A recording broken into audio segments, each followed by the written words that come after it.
Evening and allowing me to be here with you all. As Mary said, I'm a graduate student at the University of Missouri St. Louis with Public Policy Administration. So like probably many of you, I'm still also learning R. It's still fairly new to me. I've taken a few courses using R and I've learned a lot so far, but I'm excited to go over some of the ggplot and exploratory analysis tonight. So I'll go ahead and just start sharing my screen and we'll just jump right in unless anybody has any questions. As Mary had mentioned, the R script is uploaded into GitHub. So if you'd like to, while I'm going through this, type in your own, a new R script and just follow along by typing. I'll go fairly slow just so you can get the hang of, writing the code. And then if you want to go back and re-download my R script later, or follow along with it now, whichever you think might be easiest for you. Yeah, we'll just go ahead and do it that way. So there's an overview of what ggplot is. So ggplot is used in R to make graphs or visualize data. And ggplot has been known to, it's been said that it implements the grammar of graphics. Thank you. I'm gonna a system, for describing or building graphs. So then also, as Mary had mentioned, ggplot is a package within tidyverse. So tidyverse will need to be loaded into R in order to access the data set that we're going to cover this evening. The data set that we're using is already preloaded into R. So you don't have to worry about downloading any specific data or setting a working directory for this particular session that we're doing here. So I'll just go ahead and start by running my code for, bringing in tidyverse. So we can see down here in the console, my tidyverse was loaded in. And then if you have an error running this code, you might first need to install tidyverse. If you were here last week, as Mary had mentioned, you likely have already installed tidyverse into R. But the code right here is just install.packages and then in quotes tidyverse if you need to have that downloaded first. And then as always with any package, you only need to install the package once, but it needs to be reloaded every session by using this code library and then the code in which you would like to run. Okay, so then for this session, we're going to be using the diamonds data set that's, as I said, preloaded into R. So it's already recognized within R. And as you can see, it's already over here in my global environment as well. So I will name the data set and bring it into the global environment, which I've already done, but the data set is just called diamonds. So I will just name diamonds and then bring in this data set here. So if I run this particular code, it'll show up in my global, it should show up in your global environment. It's already in mine. So then when we click on the diamonds data set in our global environment, we can see all the observations that are in this particular data set. And then each variable or vector within the data set. So I'll use these terms interchangeably throughout this session. Vector and variable, essentially the same thing. So we can see there's nearly 54,000 observations across these 10 variables. So this is the data that we'll be working with here. Any questions before I move on?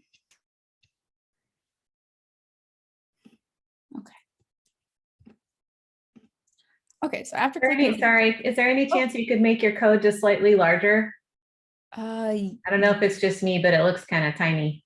How do I do that? Can I make this screen bigger? No, is that not? That doesn't make it bigger. Under window, can you? Nope, that's not it. Let's see. Oh, I think I figured it out. Okay, great. Yep. Is that a little better for everyone? Yes. Okay, I just kind of zoomed in on my screen. I hope that helps. Okay, so as I mentioned, after clicking on the data set in the global environment over here, we'll be able to see all the observations and variable values that correspond with each observation. And then since we don't know much about this data, like I said, it's already preloaded into R. We can get a better understanding of what each variable is by searching diamonds in the help tab or by running this code. So I'll show both ways. So if we do a question mark diamonds, this code will allow us to, it'll show us, I should say, a description of the data set and what each variable means. So that's by running, as again, I said, the question mark diamonds. You can do this for basically any code within R. If you do question mark and then search, it'll kind of give you some information about what that specific code is for. So over here, it says it's a data set containing almost 54,000 observations of diamonds, like I mentioned, and then it tells us what each variable is. So we might understand already just off the name of what price, carat, or cut would be, but we might not understand what X, Y, or Z variable is over here. So the X, Y, and Z variables measure the length, width, and depth, respectively, in this data set. So that's just some information. It tells us the scales and the observations here when you're learning about the data set. So a data frame allows us to see the first few observations in our data set, which isn't necessarily, super necessary, because like I said, we can click on it in our global environment over here and it'll show us the same thing. But just to see it down here in the console and what is called a tibble, down here, we can see the first few observations, the first 10 observations, and then it tells you that there's, 54,000 more observations. But again, this is essentially the same information that we can see right here.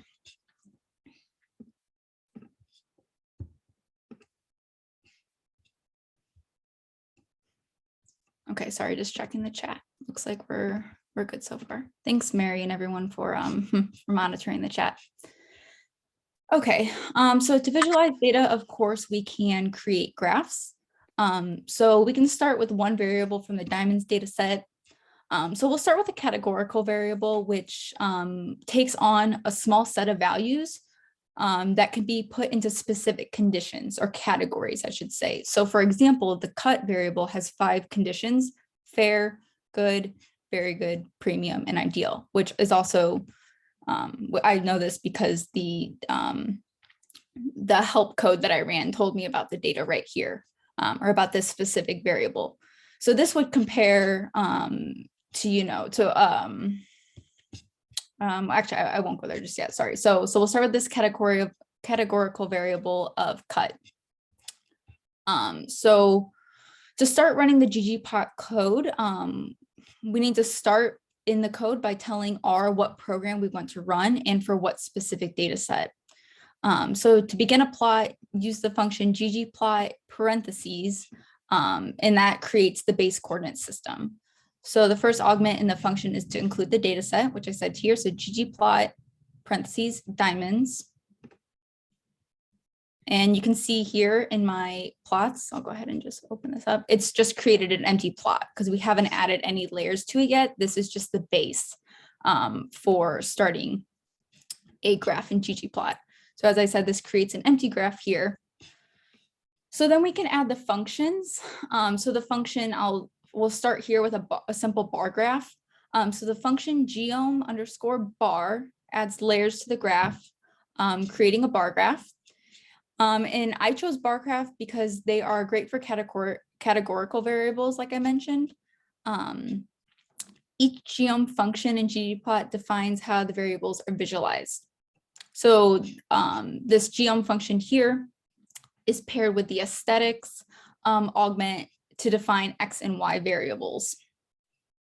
So for this variable, because cut is a categorical variable, we only need to define it as an X variable. We don't need to define a Y variable because the Y in the bar graph will technically be the count. So I'll show you what that looks like before I keep going.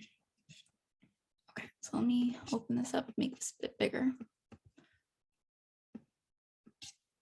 So as you can see here, I did the ggplot parentheses diamonds, and then I added this layer. I told R I want to run the geom bar function, and then the aesthetics code, which I defined cut as our X variable. So on our graph here, we can see on our X axis, we have those, the 5 categories of cut. And then the y-axis actually shows the count of each category, because we don't, like I said, we don't need to define a y variable for a bar graph. This is basically just showing the number of diamonds in our observations that fall under each category. So we can see, for example, in all of our 54,000 observations, we have mostly diamonds that fall into the ideal cut, and the fewest diamonds fall into that fair category cut.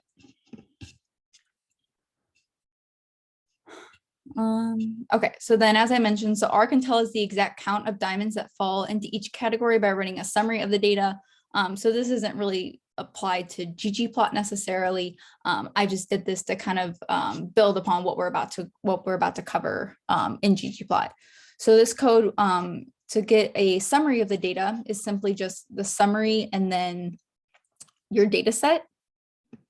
The $sign basically is calling a specific vector within the data set, and then I want the cut vector. So if I run this code, it'll show me down here in the console that I have, about 1,600 fair diamonds compared to about 21,000 ideal diamonds. So just for example, if I wanted to see this based off of caret, or no, let's do another categorical variable.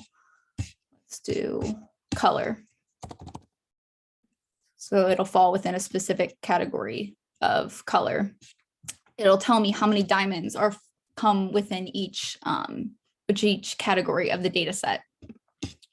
So these are just summary statistics, so I can start to build upon my ggplot. And then let's see. Okay, sorry, just checking over the chat.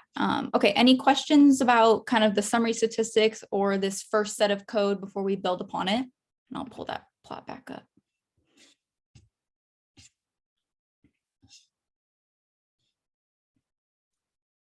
Okay.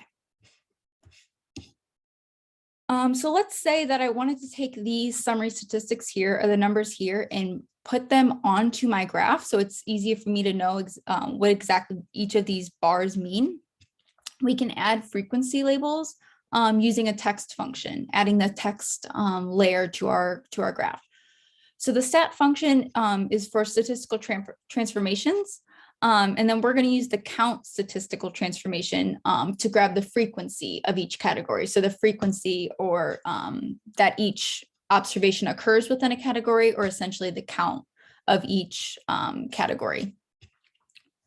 So this geom_text function allows us to add text to the graph by including the stat equals count. So like I said, that's stat and then the count stat and the aesthetics label, which I'll go over down here as well. So it's useful to use the label function to label individual observations or groups of observations. And then, as I said, I'm using the count code to display the number for each category. So here again, I have my ggplot, and then I just set this up a little differently than I did up here in the first layer of code up here.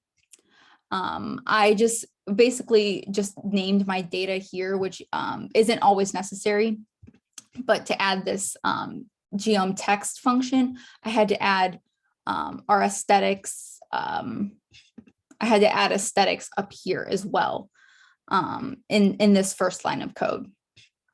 So then what I did is, in addition to this geom bar line, I added, so the geom_text is a code that allows you to add, as I said, text to the graphs.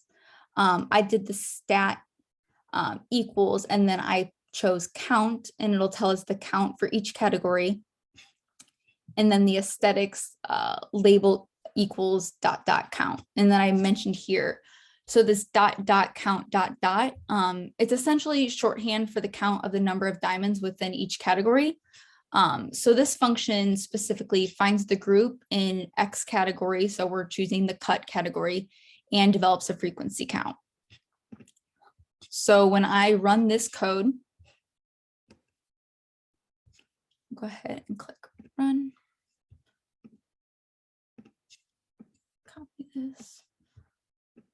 So then we can see on my graph here, it's added the same numbers that was in the summary statistics that I pulled in R onto my graph.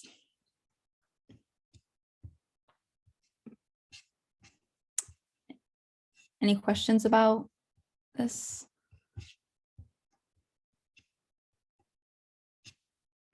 Okay. So then moving on, so this puts the frequency on the graph, but as we can see here, it's kind of hard to see what the numbers are based on the way that it's adjusted in our graph. So we can use this Vjust function to move text on the graph. So this happens outside of this AES, the aesthetics. I'm just adding this to our aesthetics code here. It happens outside the parentheses. It's a separate line of code here, or a separate section of code here. So if I do Vjust, I chose -1. I tried a few different numbers to see how it would move the numbers on the graph. So I'll do another example here. So if I do Vjust equals -1, you can see that it's moved my numbers up on the graph. So it's moved them off the bars, and I'll copy this to clipboard to see a little better.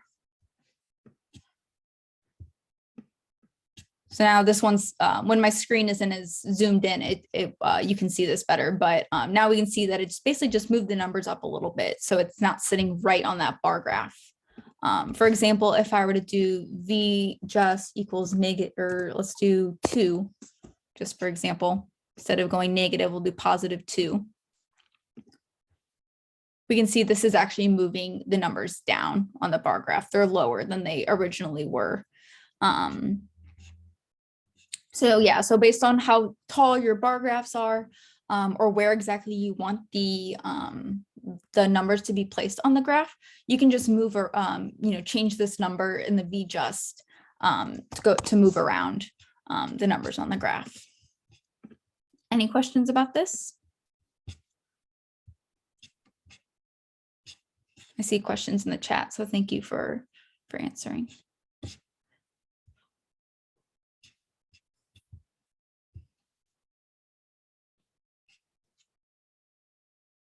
Okay, sorry, just looking over some of those questions. So yeah, so I'm glad you were able to explain that, Mary, because I wasn't exactly sure why we use the ... count or why we put data up here. So if anyone's having, any concerns about that, Mary and the other R ladies explain that a bit better in the chat.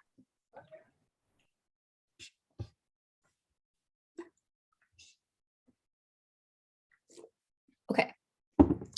So now that we have our bar graph and we have our numbers, what I'm going to do is I'm going to go ahead and add color to the graph just to make it look a little better. So adding a color key using the color command specifically just simply outlines the bars. So I'll show you this in a minute. So because we're transforming the bars themselves, we use this line of code in that geom bar parentheses, which you can see I've added here. So instead of cutting off the parentheses here at cut, we want to transform the bars. So we're putting color inside these parentheses. And then everything else is the same from our previous code, which we are just now building upon. So if I go ahead and I run this code, so color equals cut, and I'm picking cut because that's our the variable that we're looking at here from this data set. If I run this, make this a little easier for everyone to see. So now we can see that it's added color, but it's only outlined the bars. So this might not look, exactly if you want the bars to be filled. I'll go over that next, but just so you can see, it adds the a key over here to the right of the graph, showing which each color means, even though we also have each category outlined down here on the bottom of the graph on the x-axis.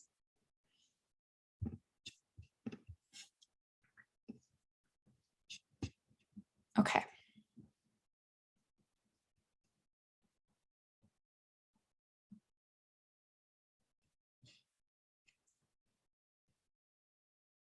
Okay, sorry.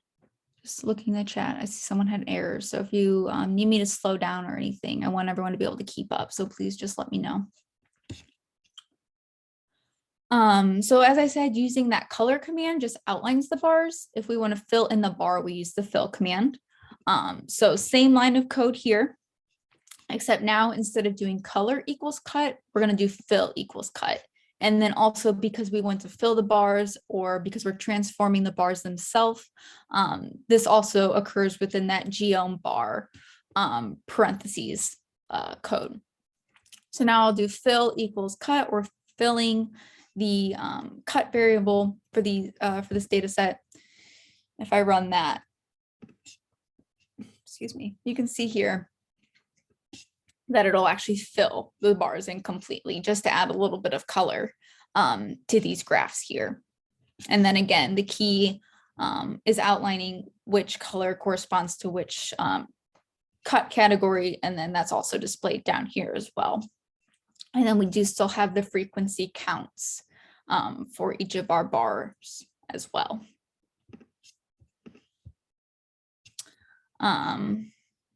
So before I move on, let's see. Okay, so before, so the fill augment can become handy, especially when we're trying to display additional variables. So like the color of the diamond. So say we want to look across cut and color variables. So instead of filling in the bars with the cut variable, we can add another variable layer to the graph. So that goes by doing, instead of doing fill equals cut here, we'll do fill equals color. So this color is different from outlining the bars from this code that's color equals cut outlining the bars. We're defining the variable that we want to use in our data set. And we know that color from what this help section over here tells us. Color is the diamond color from D, which is the best color of diamond, to J, which is the worst color of diamond. So by setting another variable here in our code for fill, we can add that second variable to our bar graph. So this code here, so my ggplot, everything else is the same, except now instead of filling in cut, because I want to add another variable, I don't want to see just cut anymore, I can do fill equals color.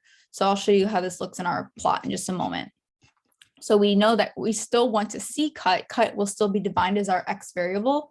We're just going to add a second layer across the color variable, and everything else is the same here. So I'll run this. Let me just make this a little bigger.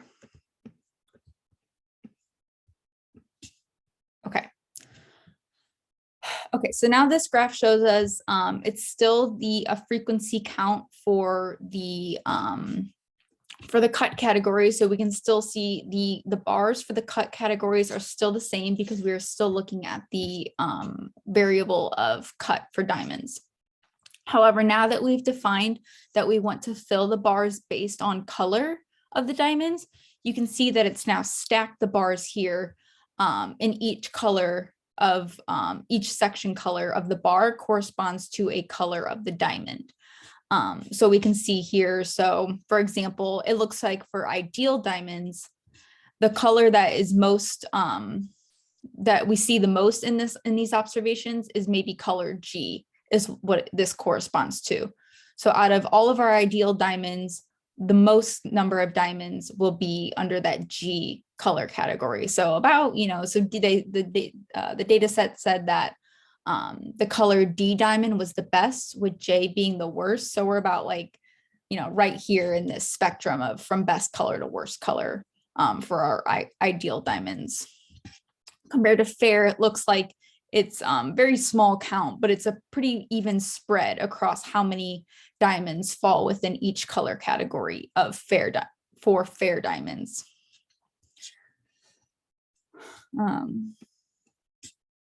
So now these frequency numbers here might start to get a little confusing because this frequency count is for all fair diamonds. It's not for how many fair diamonds are color D or for how many fair diamonds are color G and so on. So this will display each category and stack the bars as you had seen here. So each colored rectangle or section of the bar represents a different combination of cut and color, which is what I've already discussed. So while this still shows the frequency of the diamonds for each category, it does not show how many diamonds fall within each category across cut and color. So for example, let me pull this back up. We know based off this number right here for our premium that we have about, 13,791 premium diamonds in our data set. However, this graph won't show us how many of those are fall in the color D category or how many of them fall in the color E category. So that's just something to keep in mind if you keep these frequency counts, is that this is simply the number of all premium diamonds, but not how many fall into each particular color category.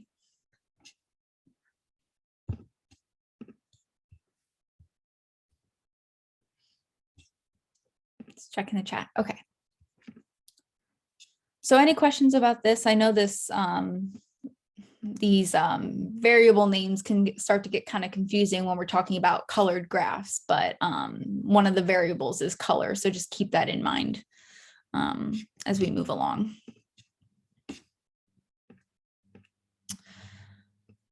So I'd also just want to note that we are, as I said, using categorical variables instead of continuous. So continuous would be a variable where it can take on a range of values. So say, for example, price of diamond can range anywhere from say $5,000 to $10,000, and it can be any number in between there. Whereas in these categorical variables, diamonds can fall into one of 5 cut categories. It's not like a continuous scale. So this type of bar graph can only be used for other categorical variables.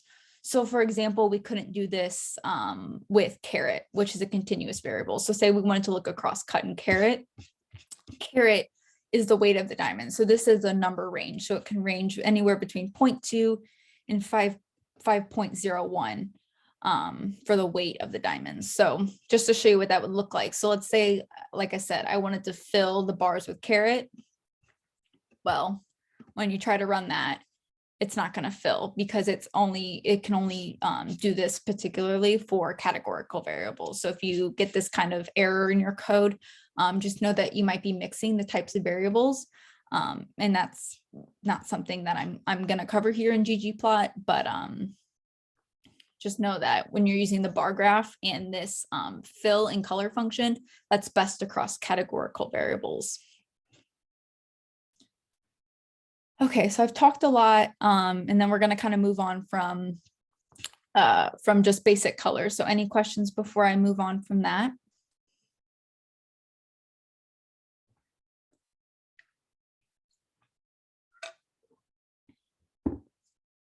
Okay. See something. Okay, there's a few questions.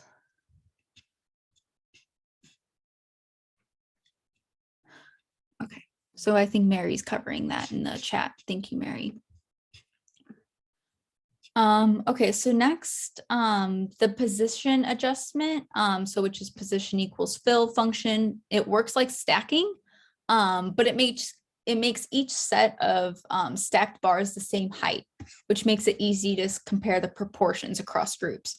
So this particular section that I'll cover, this is talking about the proportions or percentages of groups. This isn't talking about this particular count.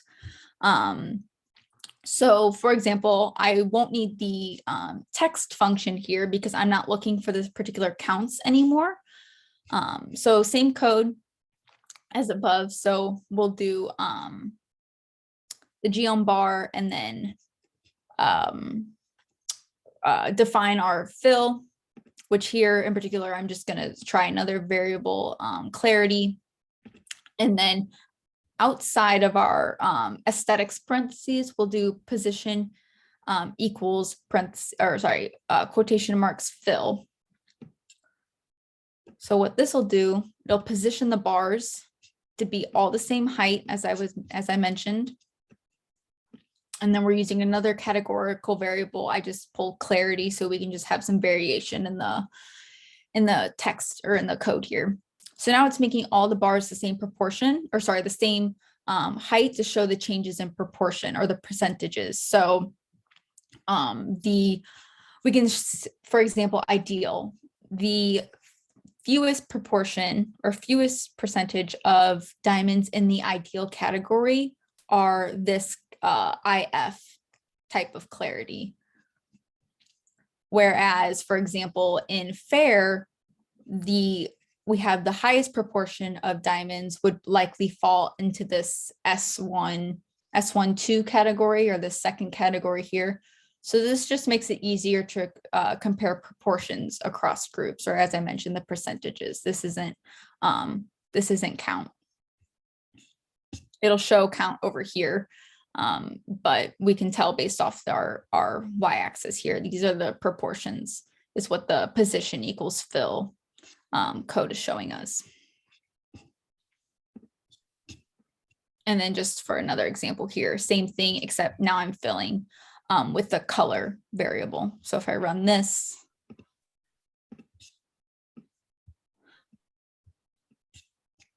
now we can see how the bars might look a little different. It looks like they're maybe more proportional, or the proportions of color categories across cut are pretty similar. We don't really see as much variation as we did with the clarity.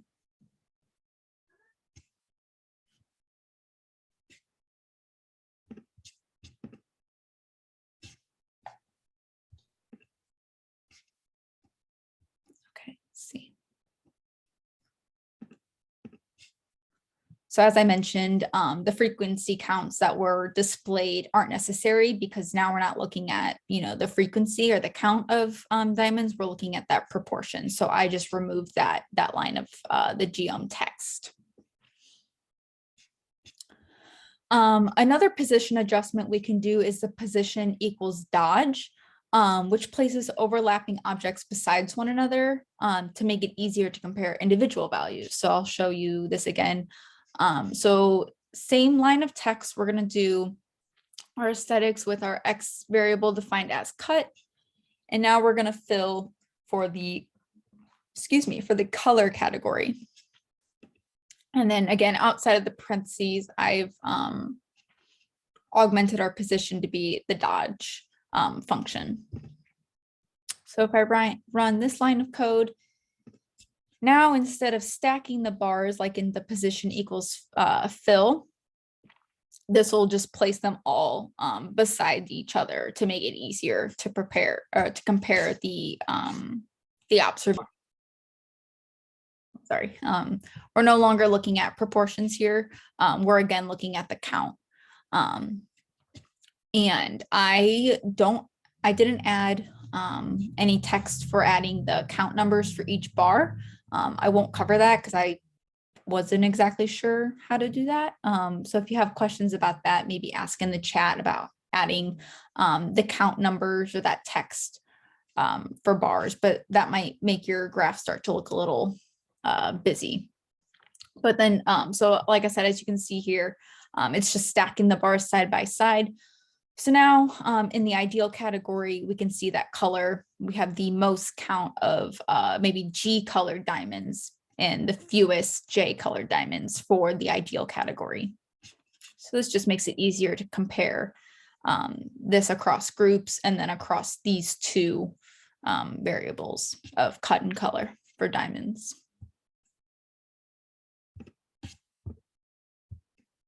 And then I also just showed it here with the fill equals clarity, just to get some variation in the code here. So now we can see, looking at clarity is our second variable. We can see that for ideal diamonds, the most number of diamonds we have are this, let's see, that's the VS2 clarity for ideal. Okay.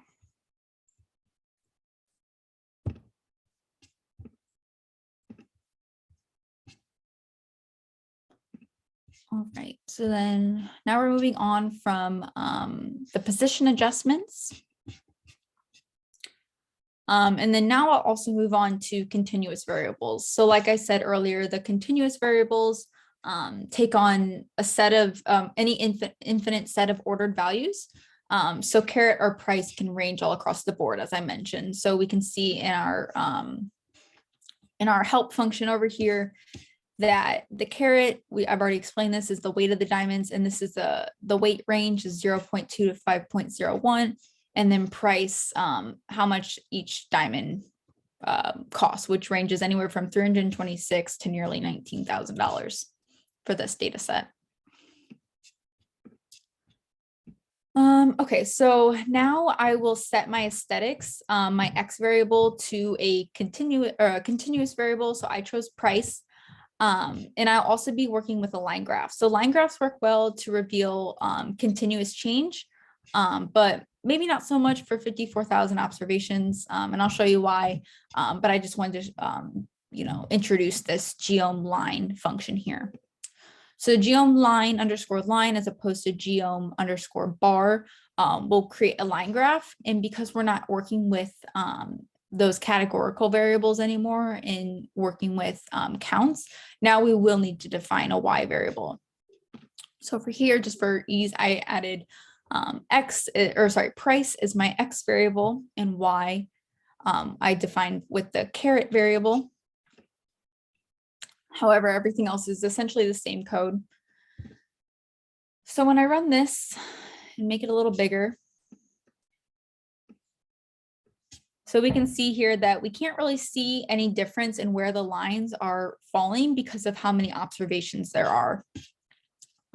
So like I said, maybe for this large of a data set, line plots or, these line graphs might not be, what you're looking for exactly. But I just wanted to introduce how to augment a line graph in ggplot. So for this data set, I think scatter plots work great to show the relationship between the two variables.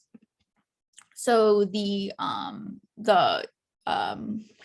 code for scatter plots is geom underscore point. This will be the augment for a scatter plot.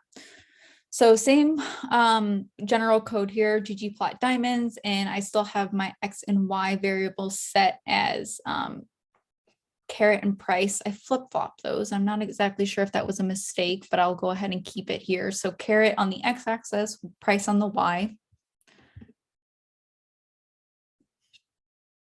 And then let that run. Okay. And so then again, this graph looks a little busy because of how many observations there are. Each dot corresponds to, one observation. But we can start to see a trend here. So based off this graph, it looks like it's more like an exponential trend. So as caret increases, price increases almost exponentially. And then we can tell based off our data set here, might be a few, outliers, which I'll cover later in this code. So yeah, so caret down here and price over here. And then again, since there's nearly 54,000 observations, this graph looks a little busy, but as I mentioned, it appears to be sort of an exponential relationship between caret and price.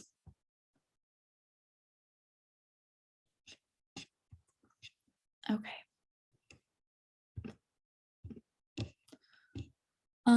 So as I mentioned, the graph shows a few points that fall outside that general trend, which is up here in this upper right corner of the graph. We can see that these might be sort of maybe some sort of outliers. So then we can use ggplot or basically any data visualization and analysis to explain some variation. So just some general thoughts. I thought maybe the cut or the color of the diamonds is of higher quality. This might start to explain why these outliers exist. So now we can add a third variable such as color or cut to our scatter plot by mapping the functions in the aesthetic argument. And this works by using a similar function with the bar graph, which is the color function. So here I still have my scatter plot code. So I have my ggplot diamonds and I defined my X and Y variable. And so now inside of my aesthetics parentheses, since I want to augment the points themselves, I'm going to do color equals cut. So now I'm augmenting the color similarly like I did with the bar graph. And this will apply to the cut variable within our data set. So I'll go ahead and run this code. Give it a second. Okay. So now looking at this data set, not only did it add color, but now I can start to explain the data a little better. So we still have our variables here, caret and price, but now we've added this third variable, like I said, of cut to see maybe what these observations are. So it still shows this exponential graph, but these outliers up here, we can tell that they're in purple. So if I go over to my key and see what variables these are, we see that these are actually fair cut. And what I hypothesize would be that they're higher quality of cut. So this is actually kind of surprising to us from this data to see that the carets, you know, some of the highest caret diamonds that are also so happen to be the highest price, like this one is only a fair cut diamond. And then we can also maybe explain some of that too with these some of these outliers over here outside of our general trend.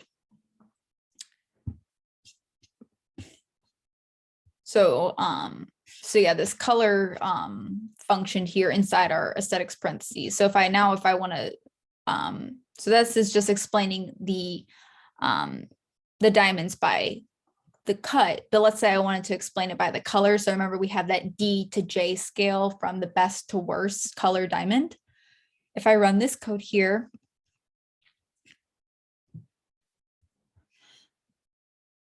and look at this graph, I also hypothesized that maybe these diamonds over here would be the highest color quality, but in fact, we can see they're among some of the lower color quality because D, our data set mentioned that D was the best with J being the worst.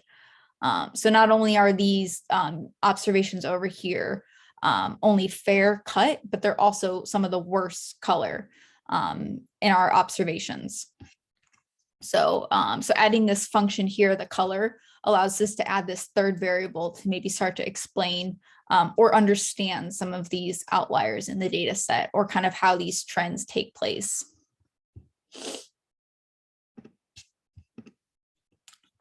So this function here, this color equals variable or color equals cut, color equals color. This function automatically assigns a color to each value. And then the colors reveal that the outliers, as I mentioned, were actually fair diamonds and of the lowest color quality, which was J. These happens also to be the diamonds with the highest weight, so that caret, and also the highest price. So that might just be, questionable if we were looking at, data and you have a hypothesis like I did, and then you go and see and you're like, well, actually, that's not the case. So this augment can really help just to begin to explain some of the differences just visually. We can also use other functions such as changing the point size or shape to indicate differences within ggplot. So let's say instead of changing the color of each dot, I wanted to change the size of each dot. So I have my same line of code here. I defined my GLM point scatter plot, my X and Y variables, which I kept as caret and price. And now inside my aesthetics parentheses, I will change, I'll do size equals cut. And this will tell ggplot that I want to change the size of each observation based on whichever cut category it falls into. So when I run, when I run this code,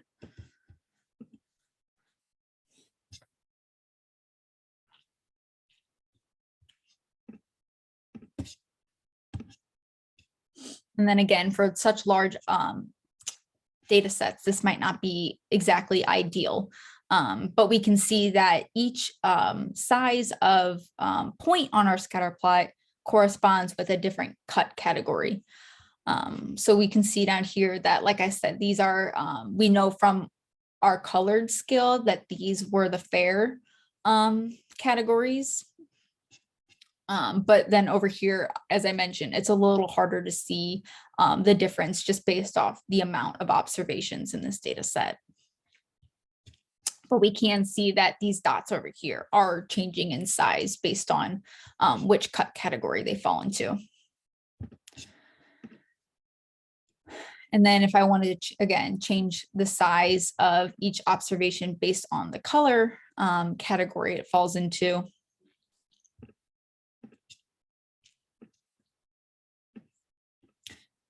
Again, we can see that the largest circles over here correspond with that lowest color quality of diamond. So there's a few ways to kind of understand how additional variables might factor into this scatter plot. So we've covered, changing the color of the points and changing the size of the points now, but we can also change the shape of the points. So again, same thing, just to make, if you want to add a little extra to your graph, make it look a little prettier or nicer, we can change the shape of each observation. So instead of doing a size equals cut, I'll do the shape. So this is telling ggplot, I want to change the shape of observations based on the cut category or cut variable.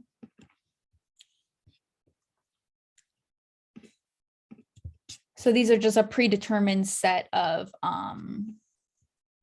shapes within ggplot. So then each point here corresponds with the key. So again, telling us the same thing, these 3 points over here based on cut are fair.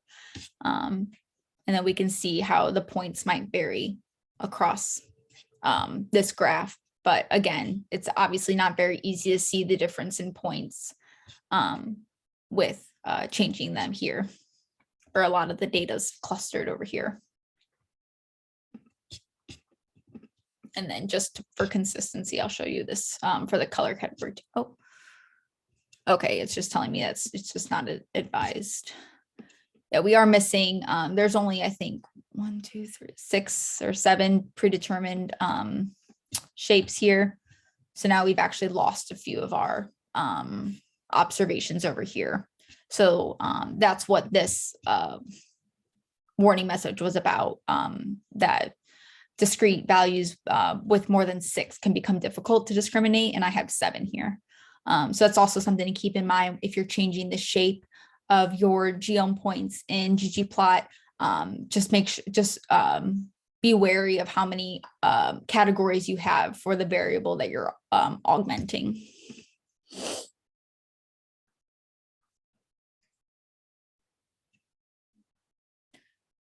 Sorry, I'm just reading a message in the chat.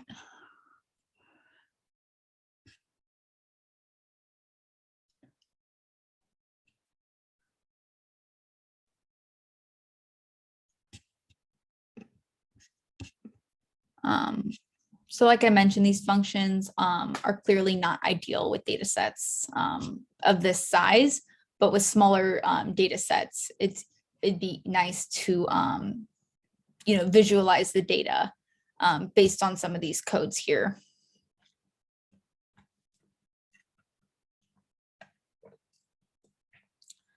Any questions about changing, if you want to just jump in, any questions about changing the size or shape or color of points in our continuous graphs?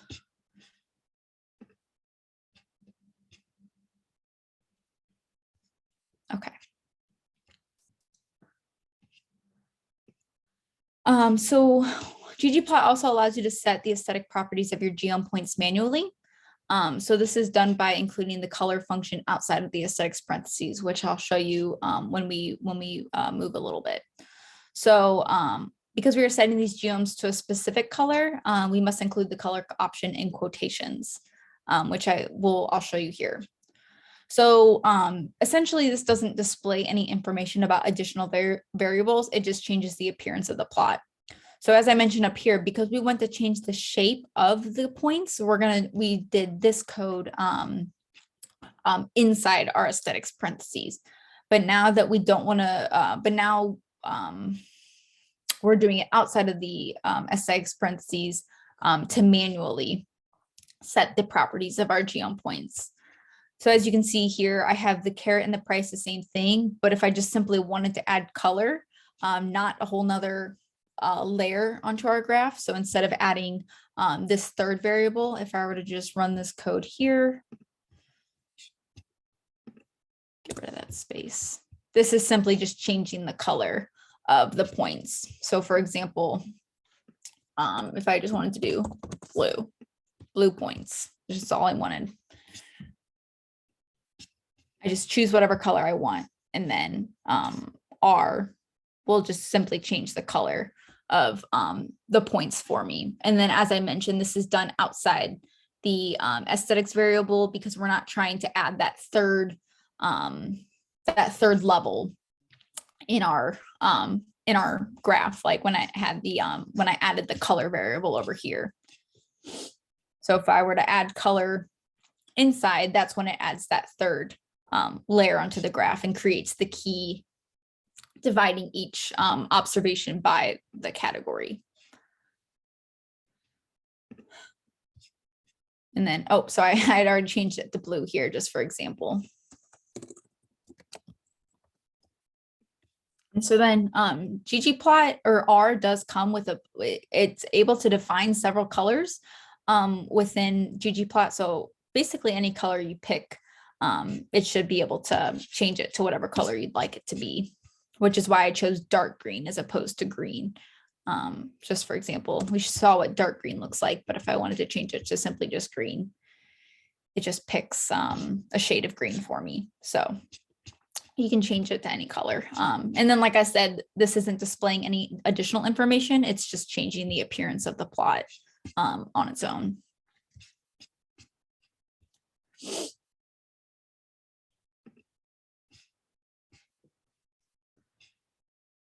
Okay, so now I'll move on to histograms. So histograms are similar to bar plots. They can display the distribution of a continuous variable and express a vector on the x-axis against the y-axis. So for here, I defined my x-axis as the caret, and then against the y-axis, which will again be the count, since I'm doing a histogram. And like I said, those are similar to bar graphs. So we don't define a y variable here because R will just assume that we want the count with histograms. So histograms divide the x-axis into equal bins, which I'll show you here in a moment. So as with bar graphs, the tall bars in histograms show the common values of a variable, whereas the shorter bars show less common values. So the beginning of my code here is the same. I'm still using ggplot diamonds. My geom function will now be geom underscore histogram. And I'm defining my aesthetics, my x variable as caret for continuous variables. And then my bin width, I'm choosing as the 0.5, which I'll go over here a little more in just a moment. So the bin width is the width in which each bin, or how the histogram is divided. It tells our how wide to make the bin. So I'll go over this in just a moment.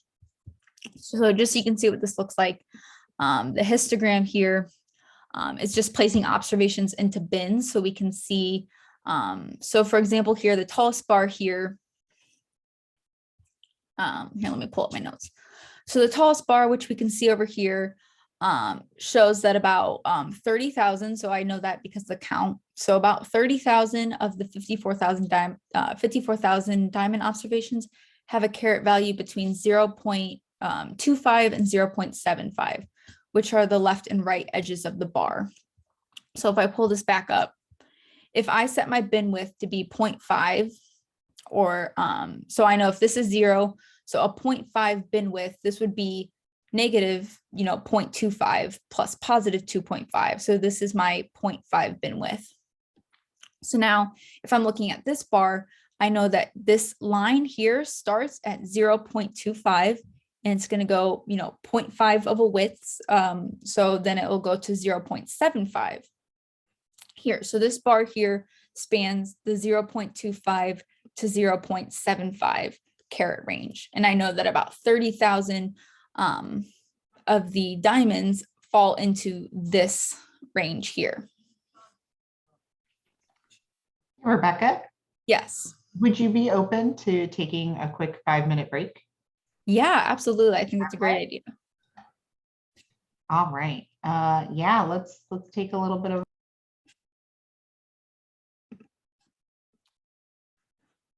Okay, so I guess I'll just kind of just jump back into the histogram. So like I said, the bin width or the bins are the numbers of observations, which can be changed to change the width of the bar. So like I said, our bin width is 0.5, which is measured in units of the X variable. So our first bar of the values would range from, like I said, you can see down here, it goes past the 0. So it ranges from negative 0.75 to positive 2.5. And I know that because it's that 0.5 unit difference. And then, like I said, for this tallest bar here, that ranges from about 0.25 to 0.75 for that, 0.5 unit difference here. So we know that 30,000s of these observations fall within this range here of the 0.25 to 0.75. So the bins can, get a little confusing when you're working with continuous. It's helpful, but also can be kind of confusing when working with continuous variables, and we can explore different bin widths to reveal different patterns. The bins, like I said, here are the numbers of observations, so it can be changed, which in turn changes the width of each bar. So instead of having a 0.5 bin width here, if I tried like a 0.1 bin width, for example, if I run this, we can see that the bins are, the bars and bins are much, much smaller, because now I'm only using a, what was this, a 0.1 unit difference, or a 0.1 unit is measured here. So we know each of these ticks, each of these lines expands about 0.1 units of our caret variables.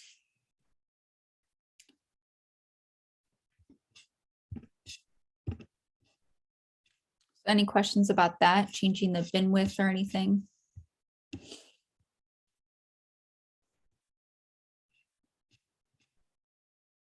Okay.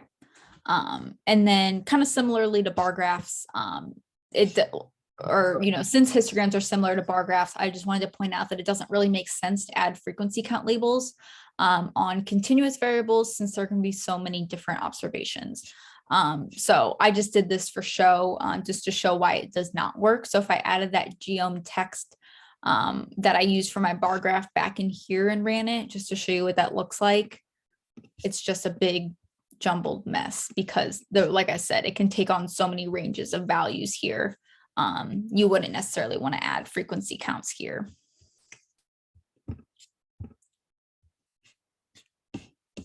Okay. Okay, so that's all I had for histograms.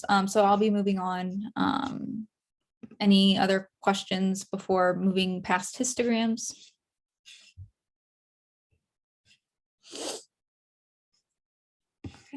You want to, is there any way to add color or, like the lines between the bins? Have you done that with the histograms? I don't have that in this code. I'm sure. I'm sure. Color equals white with quotes around it. White? Yeah. Well, with quotes around the white. Oh. Yeah. Let's try this. There we go. So yeah, that does kind of outline, thank you, Janine, does outline the bars a little better here.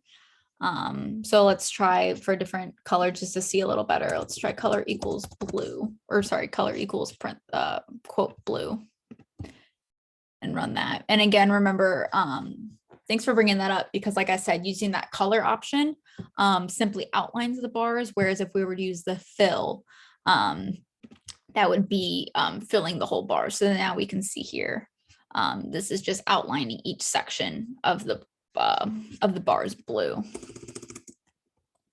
If I wanted to fill the bars blue, oh, sorry, did I do that wrong?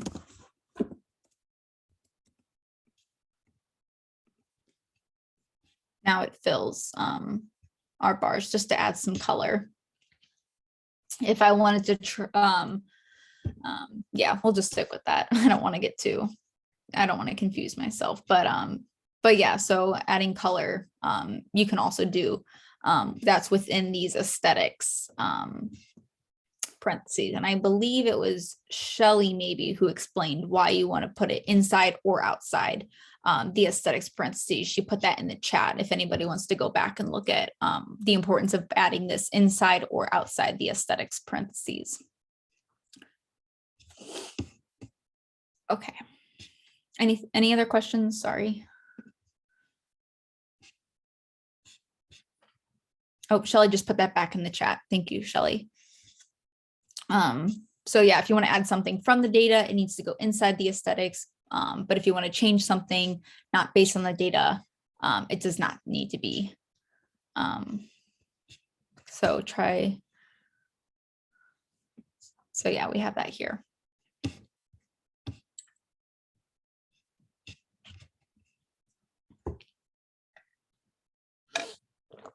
Okay.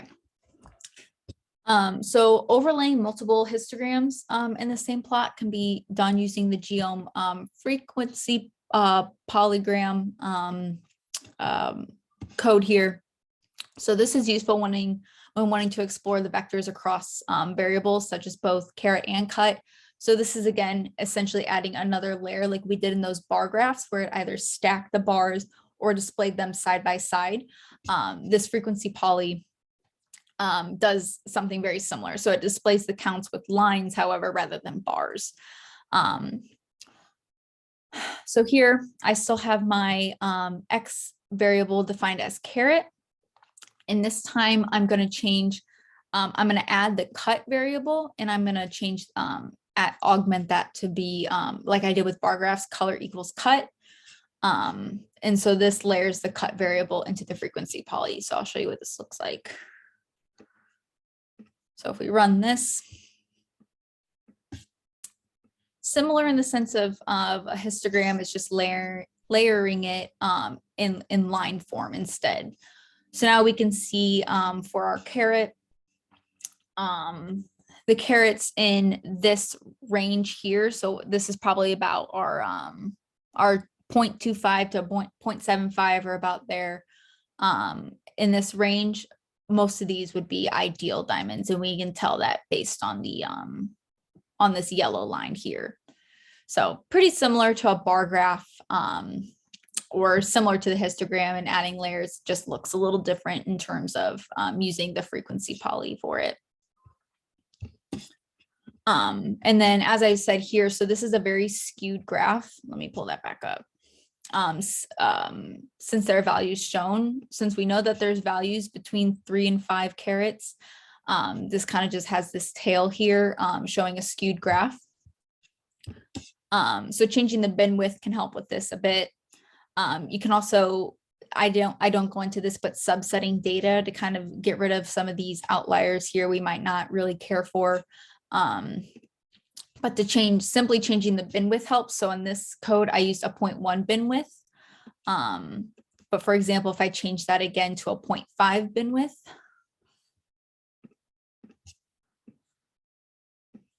we can see that this changes, you know, a bit of what the bars look like. Works the same way as the histogram. Our the skewness doesn't look as dramatic.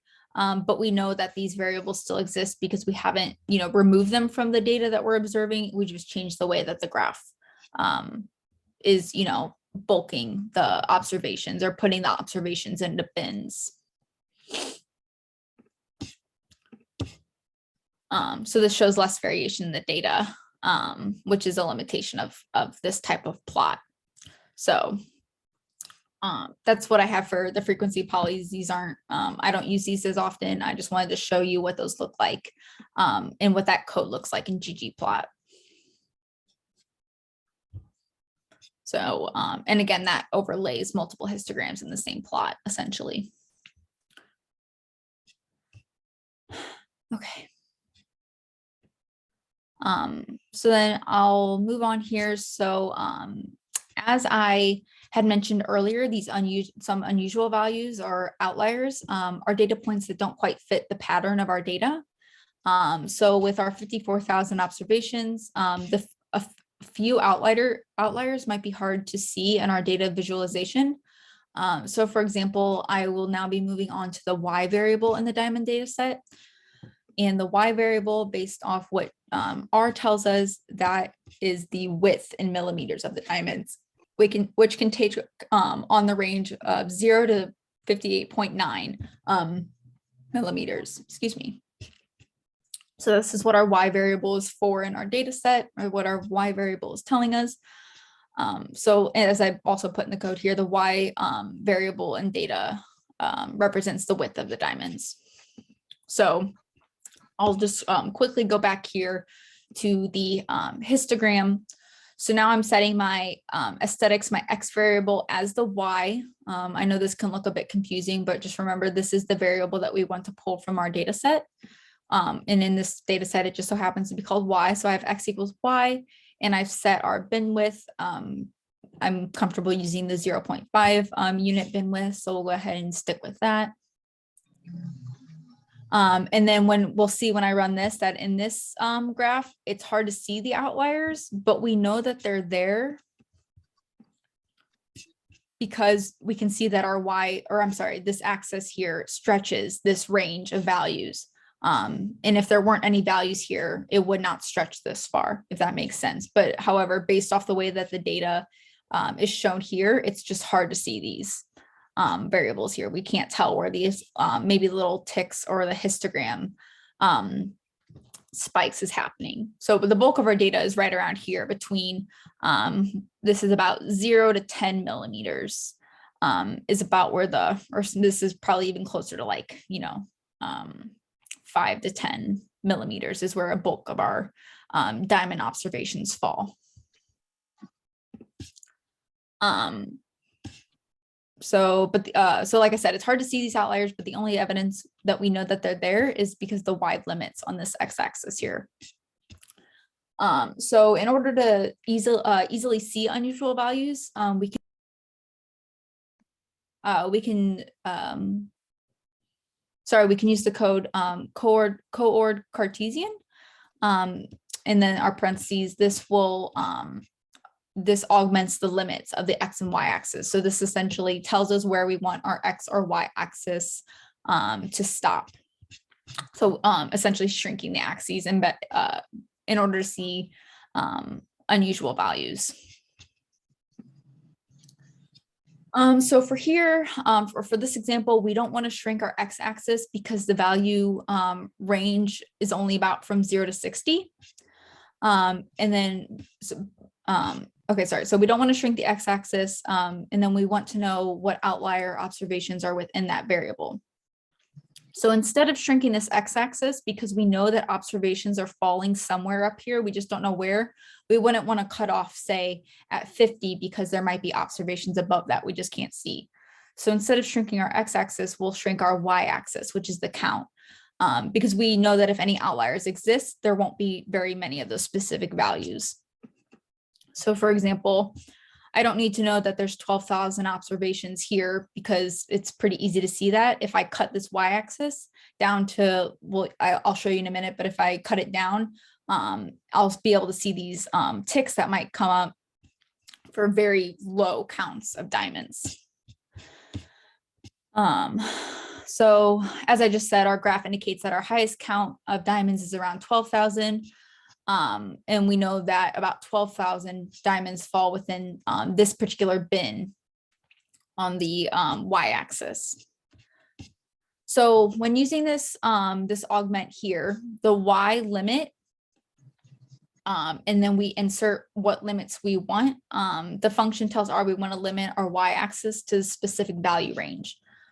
So let's start by cutting our y-axis in half. So if I know that about there's at least 12,000 variables, or sorry, 12,000 observations within this particular range here. My code will be the same here for geom histogram, my bin width. And now I'm going to add this coord Cartesian, which augments, as I said, the axes. And I'm going to set my y limit equals C. Perhaps if Janine or Mary could drop in the chat why this C is necessary. I was trying to find it and I couldn't quite figure out why the C is necessary. we'll do the y limit equals c, and then we'll set our the range in which we want our y value to be. So C stands for combined. Okay, great. So yeah, so set this here. And like I said, we'll start by cutting our y-axis in half. So if I run this here and make this graph a little easier for everyone to see. Okay, so now it's cut our y value, or I'm sorry, our y-axis in half. But however, we still can't quite see these tick marks yet. We know that they're there, but we can't quite see them. And it's still difficult, but the skewed graph indicates that they exist. So you could keep cutting this down until you see, but I did an X and Y, or I'm sorry, a Y limit between 0 and 50, because I know that after trying a few numbers, I know that this is probably the easiest to use. So you could keep trying, cutting your y-axis down until you can see these outliers. So now finally that I've cut the count down to 50 for our the limits of our y-axis, we can see that these ticks do exist. So there's one right around 60, and then there's one right around, this is maybe 33, 32 or 33 or so. So this is where we can start to see the outliers, and by shrinking the graph or setting those y limits, we can see where these outliers may occur. So yeah, like I said, where you see unusual values at around 0, 30, and around 60. And then Mary said, remember, x equals y here is the name of the variable, right? So yeah, these aesthetics here, I know that can get kind of confusing with this particular data set. So my y is a variable within this data set. Yeah.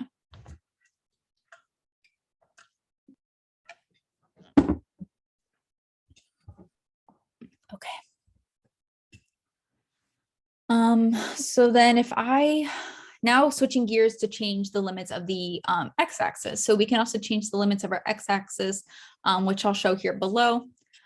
I chose the 0 to 10 range since it looks like this is where the most of our values fall. However, this wouldn't be helpful in trying to determine outliers specifically, because like I mentioned, we don't necessarily want to shrink our x-axis if we know that outliers exist here. But just to give you an idea of what that looks like when we run this code. So again, my code's the same. I'm still using the y variable within this data set. My bin width is the same, but now instead of setting a y limit, I'll set my x limit and give the limits to where I want the range of this axis to be. So if I do this, and then just make this a little bigger, we still know that these values here, so that's what I said, right around 5 or so earlier is where most of our values will fall. We know that 12,000 of them fall around here. So if you didn't really care about the outliers and you just wanted to kind of blow up your graph just to show where the bulk of the data is, it might be useful for you to shrink the x-axis. But like I said, it's not useful when you're trying to identify outliers that fall outside of this normal range here of observations. But just so you can see, this shrunk our x-axis. So before we had our x-axis go to, the max essentially of where our observations fall. But by shrinking it, I can move it down to be just this range of values here between 0 and 10 millimeters width for our diamonds, which is what our y variable shows.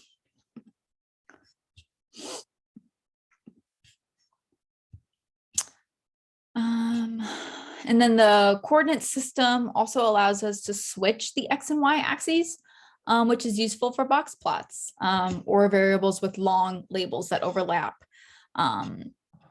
So let's see, I don't have a exact example of that. So if these values down here have like long names to them in your data set, sometimes when you're looking at the graph, all the words kind of mash up or go over each other.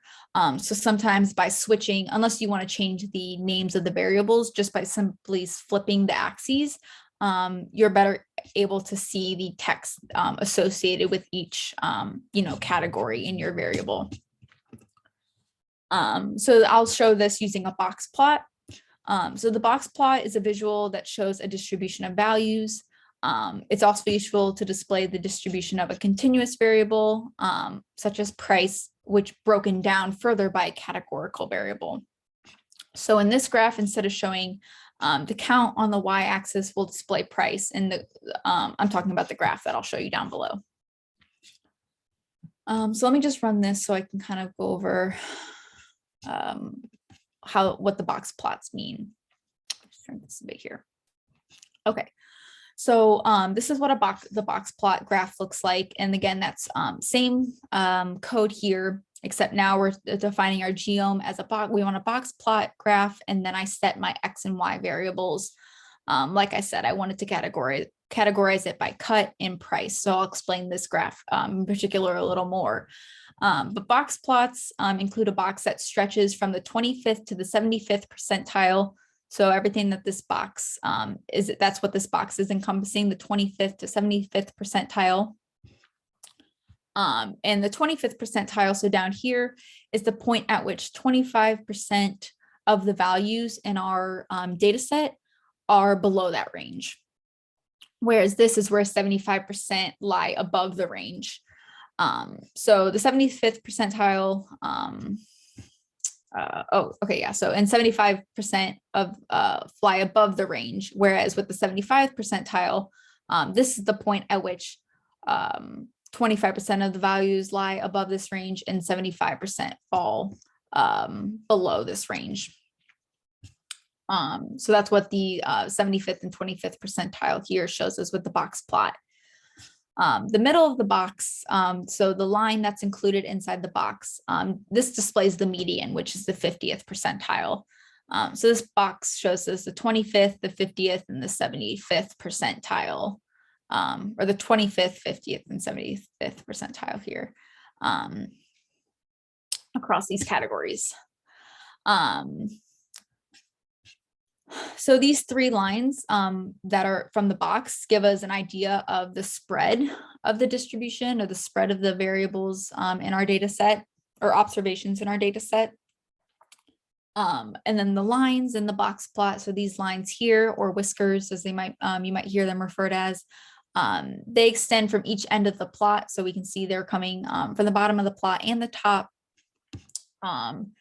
which goes to the farthest non-outlier point of the distribution. So it doesn't quite show the outliers. It's showing all the way until a point where the observation is not considered an outlier. And then the points that fall outside of the box and whisker plot would be considered outliers. So if I blow this up, I believe there might be, yeah, I don't know that I can quite see it from this on this graph here. So it doesn't look like it's displaying the outliers as well. Or no, I'm sorry, these dots are the outliers. Is that correct, Mary? I'm sorry, I think I got myself confused.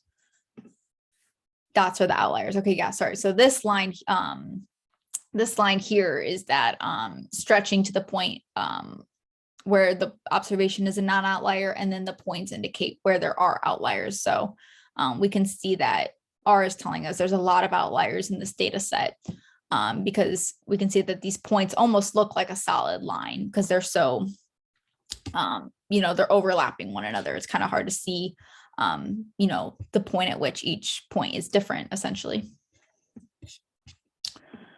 Okay, so I created that box plot here, like I said, with cut and price on our graph here on our X and Y axes here. And then, as I mentioned, that coordinate, the coordinate function, the coordinate flip function allows us to flip that X and Y axis, which sometimes comes in handy when looking at box plots in particular, like I said. So same line of code here, adding the plus and then this coordinate flip. I don't need to define anything in these axes because I'm just simply flipping the, I don't need to define anything in these parentheses because I'm just simply flipping the axes. We can see here that just put my, it just flipped the graph. Basically just turned it sideways. So if I blow this up. So now we can see here with these, with the number at the bottom, it might be a little easier to read, or with the, the number value at the bottom. So for fair diamonds, for example, if this is 5,000, this might be about 2,500. So maybe around, maybe around $3,000 or so is the median price for fair diamonds, for example. Whereas the 25th percentile would be maybe around 2,000 or so, and then the 75th percentile of diamonds for fair stretches to just above 5,000. And then we can see all the outlier observations here. Like I mentioned, it's a little bit easier to see the difference in the outlier observations in this particular box plot for fair category here. Okay, that's all I have for the coordinate systems is coordinate function. Any question about flip or the X and Y limits? Okay.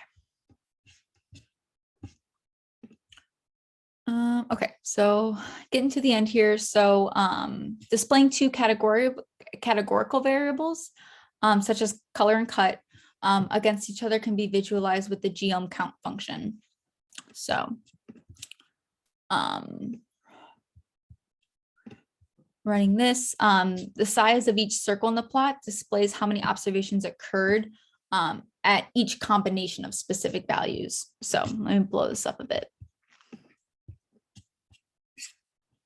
Okay, so I changed the code of this graph in just a minute, just to make it make a little more sense. So we can see here our key over here, the size of circle indicates how many observations are in that combination. So for example, we'll just do this little point here. So for diamonds that are of the worst color quality J and also fair, we can see that there's very few number of those observations, because the larger the circle, the more observations fall within this combination. So this is just showing the difference across combinations. Whereas, for example, some of the larger circles over here, for this one, for example, the combination of ideal and the G color category of diamonds might be closer to like 3,000 or 4,000. So this is just showing, essentially visualizing the combination of two categorical variables. So yeah, the size of each circle displays how many observations occur at the combination of these variables, color and cut. And so it can be hard to distinguish between the circle size. So adding some additional functions, such as a color legend, might help. So this can be done by adding the color equals the ... n, which is again just shorthand for the number, which will be inside of our aesthetics parentheses, because we're augmenting that within the data here. So the n in our legend shows how many observations occurred at a combination of values. And then again, like I just mentioned, this is shorthand for cut. So now building on this code here, so we have our geom_count, which creates this type of graph here. So I'll have my cut and color set as my variables. And then if I want to add a color legend for the number, if I run this, now we can see that it shows us, it adds a color range here. And I'll combine these in a minute just to make it make a little more sense, or show you how to combine these two scales.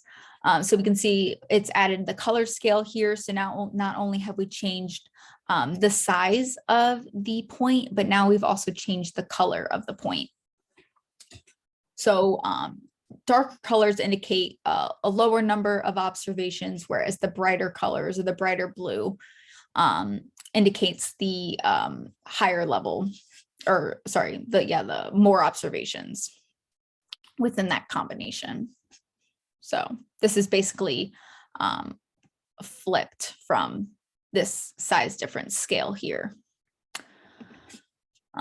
So this adds a legend, like I said, to show both size of color, size of circle and the color.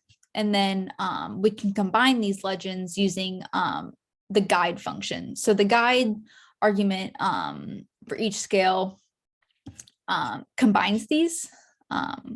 So basically it tells ggplot to display it as a legend rather than a separate color bar, which is, this is the default. So I've added the code here. So I've included the function for size, and I've included guide here, which combines these legends. And I might need one of the R ladies to maybe further explain why I had to add size here, because I tried it a few different ways and I couldn't figure out why I needed to add size necessarily. So if someone could explain that better in the chat for me. We've added, like I said, this guide function will combine to create a color legend. So let me just run this and show you what this looks like. Okay, so now as opposed to having two different keys or scales here, essentially my code just combines the two. So it's not only changing the size of the point, but also the color of the points as well. So my color equals legend. I'm essentially just telling R that I want to color my legend over here, rather than having this default color bar, just combining the two.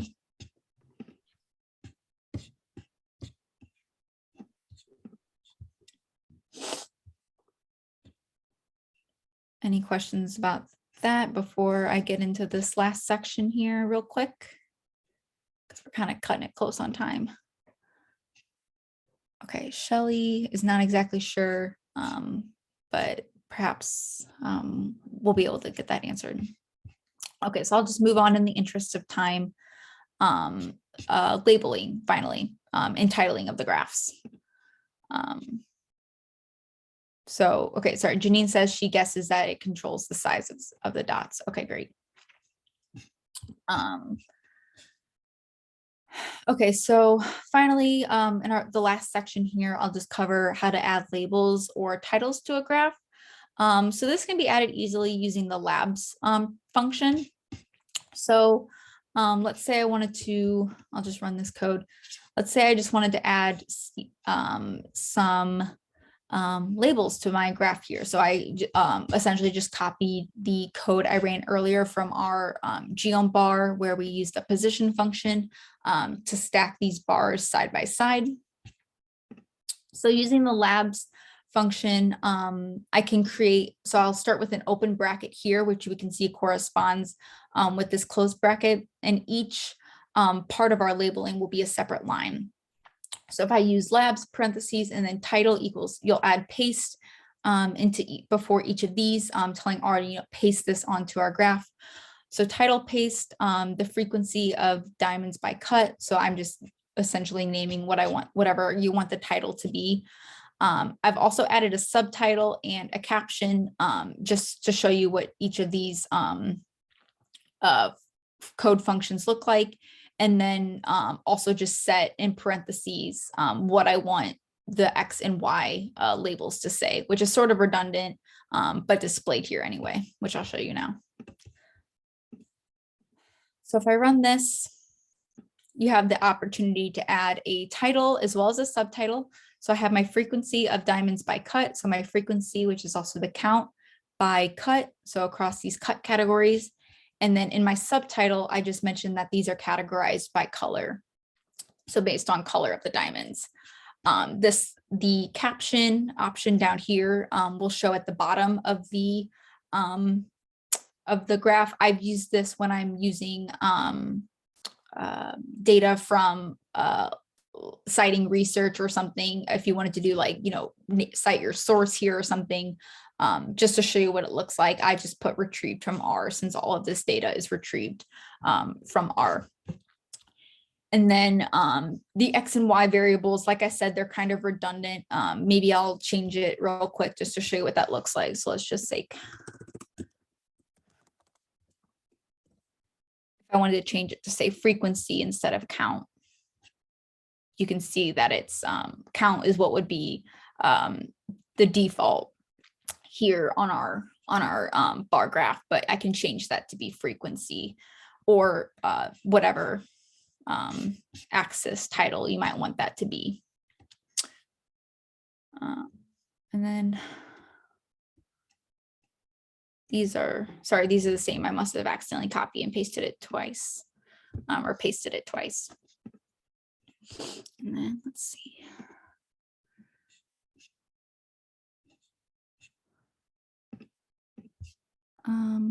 Okay, I think that's all I have covered here for ggplot. So the last thing, like I said, just covered was the labelings. And then as I mentioned for labels, you just want to make sure you put paste before your parentheses and then put quotes around what you want your axes or your title to say. My second set of code is clarity. Thanks, Mary. Okay, so yeah, so I just did that just to show again, if I wanted to categorize the variables by clarity instead of color. That time I just changed my subtitle to say categorized by clarity. And that's all I have for this R script.